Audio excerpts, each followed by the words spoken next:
Assalamualaikum warahmatullahi wabarakatuh. Perkenalkan, nama saya Afifah Mega Putri, NIM S1 S1 18037. Di video ini saya akan mereview skripsi salah satu senior dari jurusan Teknik Informatika Universitas Halu Oleo sebagai tugas dari mata kuliah Rekayasa Perangkat Lunak Berbasis Objek.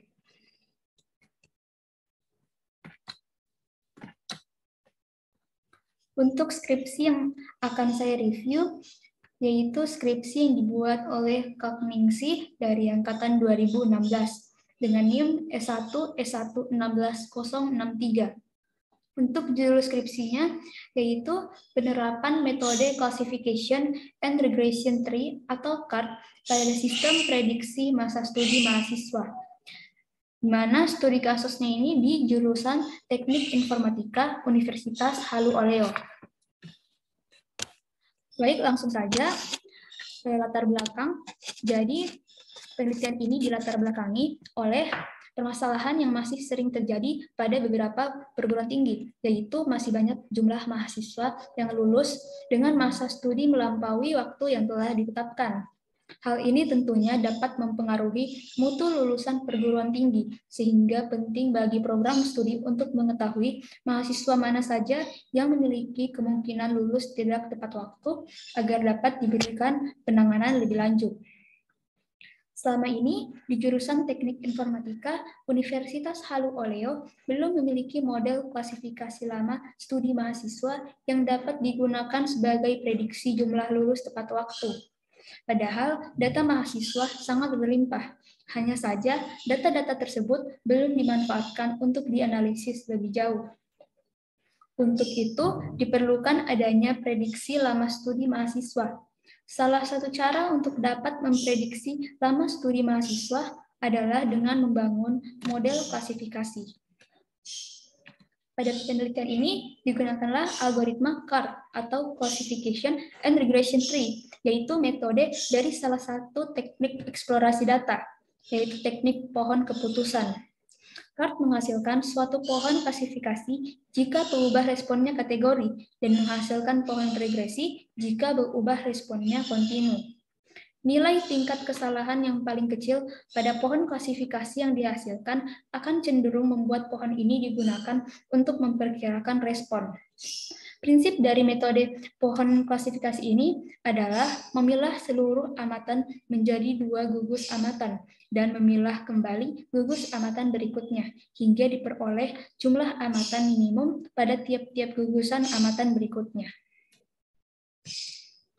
Berdasarkan latar belakang tadi, maka permasalahan yang dapat dirumuskan adalah bagaimanakah kinerja Classification and Regression Tree atau CART dalam memprediksi kelulusan mahasiswa di jurusan Teknik Informatika Universitas Halu Oleo.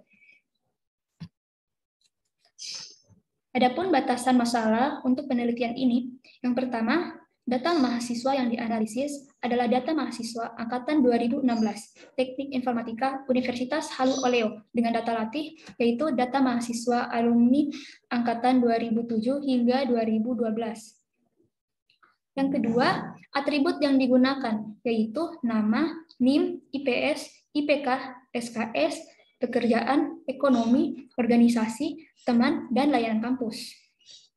Dan yang ketiga, kategori lulusan tepat waktu, yaitu mahasiswa dengan masa studi kurang lebih dari atau sama dengan 4 tahun, dan kategori lulusan tidak tepat waktu, yaitu mahasiswa dengan masa studi lebih dari 4 tahun. Adapun tujuan dari penelitian ini yaitu menerapkan Classification and Regression Trees atau CART untuk melakukan klasifikasi masalah studi mahasiswa dengan kategori kelulusan tepat waktu dan tidak tepat waktu. Adapun manfaat yang diharapkan dalam penelitian ini yaitu yang pertama, membantu sivitas jurusan Teknik Informatika dalam memprediksi masa studi mahasiswa. Yang kedua, memberikan informasi untuk kelulusan mahasiswa yang dimungkinkan akan lulus tepat atau terlambat dan dapat membantu jurusan Teknik Informatika untuk memberikan pembimbingan awal bagi mahasiswa yang kemungkinan tidak lulus tepat waktu. Dan yang ketiga, sebagai patokan dalam menentukan jumlah mahasiswa pada penerimaan mahasiswa baru. Nah, selanjutnya, kita ke metode pengembangan sistem. Untuk metode pengembangan sistem yang digunakan dalam penelitian ini yaitu Rational Unified Process atau RUP. RUP ini adalah metode pembangunan perangkat lunak yang interaktif dan juga inkremental, serta berfokus pada arsitektur. Metode RUP ini yang akan mendefinisikan tahap pelaksanaan, kegiatan peran pelaksana, hasil kerja, dan prinsip yang harus diikuti. Untuk metode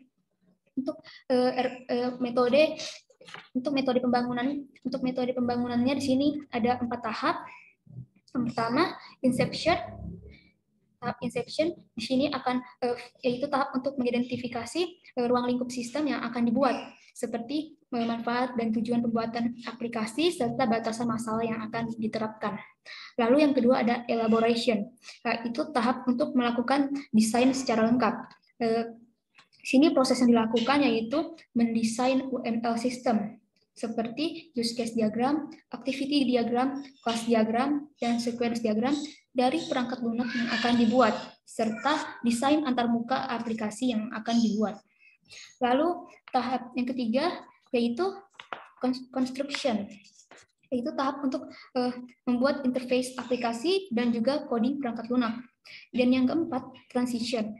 Pada tahap ini meliputi testing dan pengujian sistem, memperbaiki masalah-masalah yang muncul saat pembuatan dan setelah pengujian aplikasi.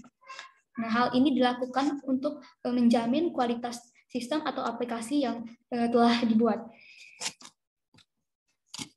Adapun untuk penjadwalannya, yang pertama tempat penelitian. Penelitian tugas akhir ini bertempat di jurusan Teknik Informatika, Fakultas Teknik Universitas Halu Oleo. Adapun waktu penelitiannya ini dalam tahap pembuatan proses perangkat lunak ini dijadwalkan selama 9 bulan, yaitu dari bulan Juli hingga bulan Maret. Nah, untuk 4 tahapan tadi, yang pertama tahap atau fase inception dilakukan pada bulan Juli minggu kedua hingga minggu keempat. Lalu tahap kedua yaitu elaboration dilakukan dari bulan Agustus minggu pertama hingga bulan September minggu kedua. Yang ketiga, tahap construction dilakukan dari bulan September minggu ketiga hingga bulan Februari minggu kedua. Dan tahap transition dilakukan dari bulan Februari minggu ketiga hingga bulan Maret minggu keempat. Adapun metode yang digunakan yaitu Classification and Regression Tree atau CART yang merupakan metode klasifikasi menggunakan data historis untuk membangun suatu pohon keputusan. CART merupakan suatu analisis non-parametrik yang digunakan untuk menyajikan keputusan yang berbentuk pohon linear. Tujuan utama CART ini yaitu untuk mendapatkan suatu kelompok data yang akurat sebagai penciri dari suatu pengklasifikasian. Nah, CART ini menghasilkan suatu pohon klasifikasi jika perubahan responnya kategorik dan menghasilkan pohon regresi jika perubahan responnya kontinu. Baik, pada gambar sini yaitu adalah gambar dari pohon klasifikasi CART. Adapun keterangannya, yang pertama, root node digambarkan dengan lingkaran yang merupakan non-terminal node paling awal tempat learning sample yang dimiliki. Lalu yang kedua, branch digambarkan dengan garis lurus yang merupakan cabang dari root node. Branch merupakan tempat pemecahan masing-masing non-terminal node. Lalu yang ketiga, non-terminal nodes yang digambarkan dengan bagian dari non-terminal node yang di atasnya, yang memenuhi kriteria pemecahan tertentu. Dan yang keempat, terminal nodes digambarkan dengan persegi yang merupakan node tempat memprediksikan suatu label. Baik, berikutnya untuk analisis dan perancangan perangkat lunak. Yang pertama ada kebutuhan non-fungsional. Di kebutuhan non-fungsional ini ada dua, yaitu kebutuhan perangkat keras dan juga kebutuhan perangkat lunak. Untuk kebutuhan perangkat keras, spesifikasi minimum laptop atau komputer yang dibutuhkan, adapun spesifikasi minimum laptop atau komputer yang dibutuhkan adalah prosesor dengan spesifikasi AMD S12100 APU. Dan yang kedua, memori dengan RAM 2 GB. Lalu kebutuhan perangkat lunak. Untuk kebutuhan perangkat lunaknya ini yang dibutuhkan operasi sistem dengan spesifikasi Windows 7 atau 10. Lalu yang kedua, supply versi 3.0. Yang ketiga, exam versi 3.2.1. Dan browser di sini bisa Opera, Mozilla, atau Chrome. Nah, selanjutnya yaitu kebutuhan fungsional.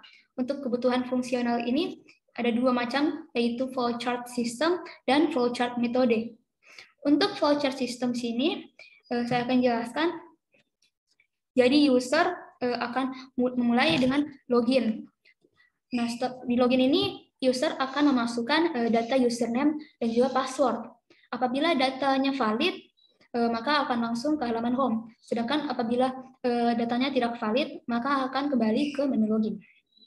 Nah, apabila datanya sudah valid, maka akan masuk ke halaman home dan user dapat memasukkan data mahasiswa atau input data mahasiswa. Lalu sistem kemudian akan melakukan proses perhitungan menggunakan metode CART. Nah, setelah itu akan menampilkan hasil prediksinya dan selesai. Selanjutnya untuk flowchart metode. User memulai lalu membuat data calon cabang mutakhir. Kemudian melakukan perhitungan nilai PL atau parity left dan PL atau parity right. Selanjutnya melakukan perhitungan nilai PJ per TL dan PJ per TR. Kemudian menghitung nilai kesesuaian untuk calon cabang. Kemudian membuat pohon keputusan dan melakukan prediksi.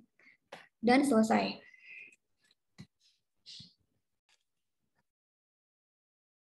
Selanjutnya yaitu UML atau Unified Modeling Language. UML ini merupakan bahasa visual untuk pemodelan dan komunikasi mengenai sebuah sistem dengan menggunakan diagram yang terdiri dari use case diagram, activity diagram, sequence diagram, dan class diagram.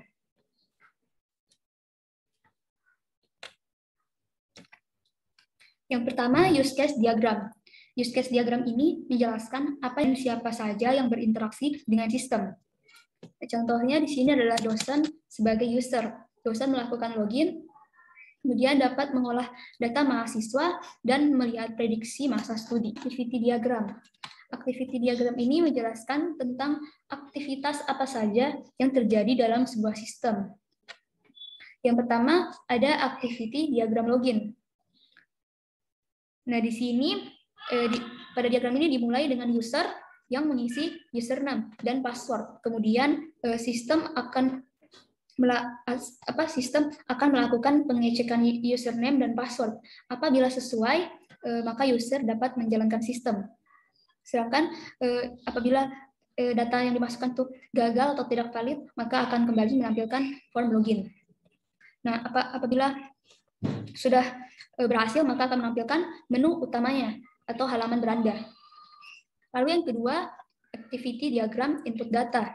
Di activity diagram input data ini, user menekan tombol data mahasiswa. Kemudian user dapat menekan tombol tambah data untuk apabila user ingin menambahkan data. Kemudian sistem akan menampilkan form tambah data.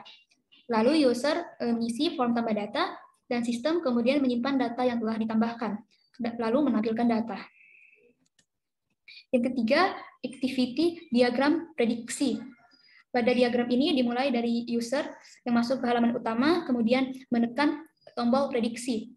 Sistem kemudian menampilkan form prediksi, lalu user mengisi form prediksi dan menekan tombol prediksi. Sistem kemudian akan memprediksikan jumlah mahasiswa dengan metode CART, lalu menampilkan hasil prediksinya kepada user. Selanjutnya, sequence diagram. Di sequence diagram ini menjelaskan tentang kolaborasi dinamis antara sejumlah objek untuk menunjukkan rangkaian pesan yang dikirim antara objek serta interaksi antara objek. Yang pertama, sequence diagram login. Jadi pertama-tama user memasukkan username dan password pada form login. Nah, kemudian sistem melakukan fungsi login di mana data yang diinputkan ini melewati proses validasi. Proses validasi username dan password. Nah, setelah divalidasi, sistem akan menampilkan halaman beranda. Kemudian yang kedua, sequence diagram input data. Di sini user memilih tampilan form untuk menu input data. Maka akan tampil form input data. Setelah menginput data, maka sistem akan melakukan fungsi simpan. Kemudian sistem akan mengirimkan hasilnya jika berhasil. Selanjutnya, yang ketiga, sequence diagram prediksi. Pada diagram ini, user memilih menu prediksi. Nah, kemudian sistem akan menampilkan data yang akan diprediksi. Setelah user menekan button prediksi, maka sistem akan mengambil data prediksi dari database, lalu akan menjalankan fungsi prediksi. Setelah itu akan tampil data yang telah diprediksi. Selanjutnya, kelas diagram. Pada kelas diagram ini terdapat 3 tabel, yaitu tabel user yang berisi data user pengguna sistem ini. Lalu ada tabel data klimatologi yang berisi data yang akan diprediksi. Dan yang terakhir, tabel antarmuka. Selanjutnya, user interface atau desain user interface merupakan penggambaran tampilan yang digunakan secara langsung oleh pengguna terhadap sistem. Rancangan user interface ini dibuat sederhana agar dapat dimengerti pengguna dan tidak ada kerumitan dalam menjalankannya, sehingga mencapai tujuan perangkat lunak yang user-friendly. Yang pertama, ada halaman beranda yang berisi text field username dan text field password, dan juga button login. Untuk yang kedua, beranda admin. Pada beranda admin ini adalah halaman yang paling awal terbuka setelah user melakukan login. Pada halaman ini hanya terdapat text label. Lalu yang ketiga, halaman buat prediksi. Nah, di halaman ini berisi buat prediksi yang akan dilakukan dan button username dan juga password. Yang keempat, halaman prediksi kelulusan. Pada halaman ini berisi hasil prediksi yang telah dihitung dan memiliki button hasil prediksi. Selanjutnya, perancangan database. Untuk perancangan database, database yang digunakan pada sistem ini bernama database KNN. Tabel yang berada dalam database ini ada 19 tabel.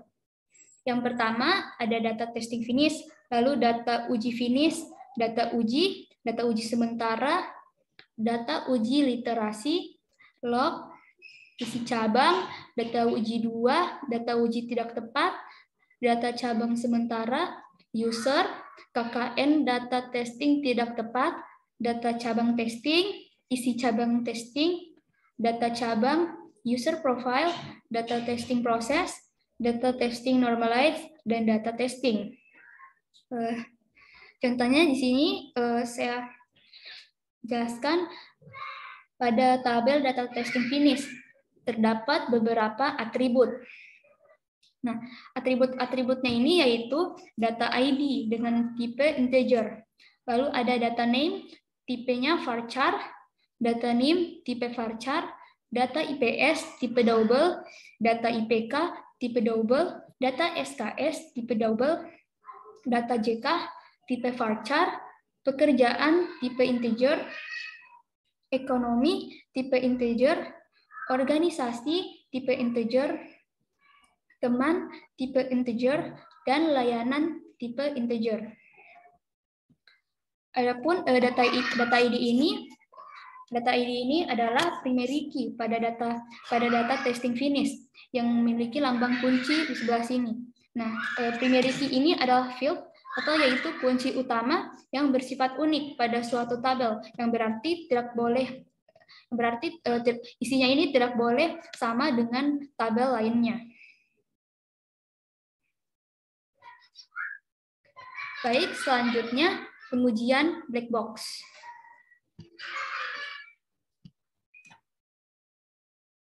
Untuk pengujian black box dilakukan untuk mengamati hasil eksekusi dan memeriksa fungsionalitas dari perangkat lunak, serta mengevaluasi berdasarkan tampilan dari aplikasi tanpa mengetahui proses detail yang terjadi. Fungsionalitas perangkat lunak yang diuji harus sesuai dengan use case pada tahap perancangan. Nah, pada tabel ini, pada tabel bagian input terdapat 5 bagian. Yang pertama, membuka sistem. Prosesnya menampilkan beranda atau halaman utama sistem. Untuk outputnya, beranda atau halaman utama ditampilkan. Hasil ujinya sesuai. Lalu kedua, memilih tombol data latih. Prosesnya menampilkan menu data latih. Outputnya data mahasiswa yang berfungsi sebagai data latih. Hasil ujinya sesuai.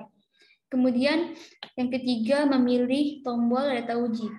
Prosesnya menampilkan menu data uji dan outputnya data mahasiswa yang berfungsi sebagai data uji. Hasil ujinya sesuai. Yang keempat, memilih tombol data cabang. Prosesnya menampilkan menu data cabang, output halaman data cabang yang telah ditambahkan. Hasil uji sesuai.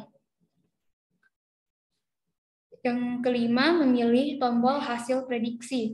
Prosesnya menampilkan menu hasil prediksi dan outputnya data prediksi mahasiswa tepat waktu dan tidak tepat waktu. Hasil uji sesuai.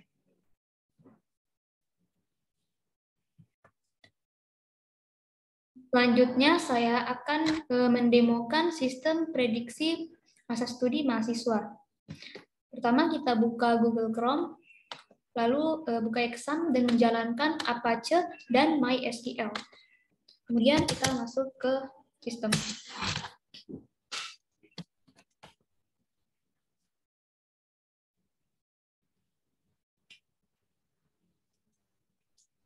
Nah, inilah dia tampilan halaman login untuk sistem prediksi masa studi mahasiswa.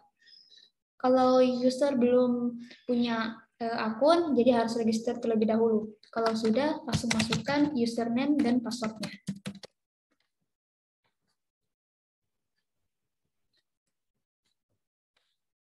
Nah, ini adalah halaman utama dari sistem prediksi masa studi mahasiswa. Di sini berisi beberapa tombol seperti data latih, data uji, data cabang, dan hasil prediksi. Nah, untuk data latih sudah ada 309 data mahasiswa dimasukkan. Sedangkan untuk data uji ada 13 data mahasiswa yang dimasukkan. Pada halaman data latih ini berfungsi sebagai data latih sebanyak 309 data dan ada tombol tambah data, import data, hitung data, edit, dan hapus juga. Untuk tombol tambah data, berisi beberapa form untuk menambahkan data mahasiswa satu persatu. Nah, sini formnya ada form nama, NIM, IPS, IPK, SKS, jenis kelamin, pekerjaan, ekonomi, organisasi, teman, dan layanan. Untuk berisi tombol pilih file. Nah, di tombol pilih file ini berfungsi untuk memasukkan data mahasiswa secara keseluruhan dari file Excel. Jadi apabila kita telah memiliki data mahasiswa di dalam file Excel, langsung bisa diimport di sini. Selanjutnya, tombol hitung data. Untuk tombol hitung data ini yang berfungsi sebagai data latih. Nah, nanti di sini akan data-data mahasiswa ini akan dihitung menggunakan metode CART atau Classification and Regression Tree. Nah, pada perhitungan data ini nanti ada 5 iterasi. Untuk tombol data uji, nah di sini sudah dimasukkan 13 data mahasiswa. Untuk tombolnya sini ada tombol tambah data, hitung data, edit, dan hapus. Untuk tombol tambah data sama seperti data latih tadi, untuk menambahkan data mahasiswa satu persatu. Sedangkan untuk tombol hitung data juga sama, untuk menghitung data mahasiswa menggunakan metode CART. Selanjutnya, data cabang. Nah, di data cabang ini ada tombol tambah data cabang. Di halaman ini berisi beberapa form untuk menambahkan data cabang yang akan digunakan. Untuk tombol hasil prediksi, nah di sini ada 2 tombol. Nah, di sini tombol yang untuk menampilkan daftar mahasiswa yang diprediksi akan lulus tepat waktu. Sedangkan untuk tombol ini akan menampilkan daftar mahasiswa yang diprediksi tidak lulus tepat waktu. Di sini ada kejelasannya nanti lulus tepat waktu, jumlah mahasiswanya ada berapa, presentasinya berapa, dan lulus tidak tepat waktu juga jumlah mahasiswa berapa dan presentasinya berapa.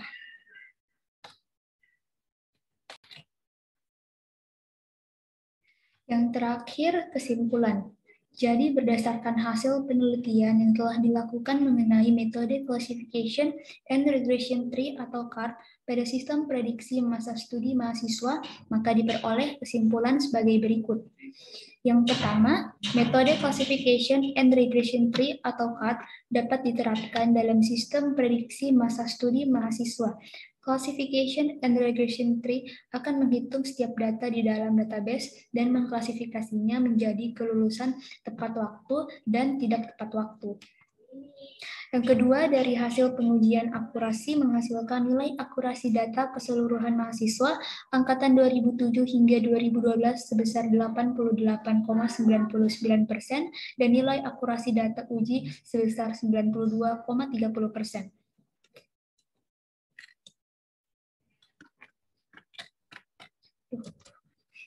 Baik, itulah tadi review skripsi senior dengan judul penerapan metode classification and regression tree atau CART pada sistem prediksi masa studi mahasiswa. Studi kasus jurusan Teknik Informatika Universitas Halu Oleo yang dibuat oleh Kak Ningsi dengan NIM S1E1 16063. Mohon maaf bila ada kata. Sekian dan terima kasih. Wassalamualaikum warahmatullahi wabarakatuh.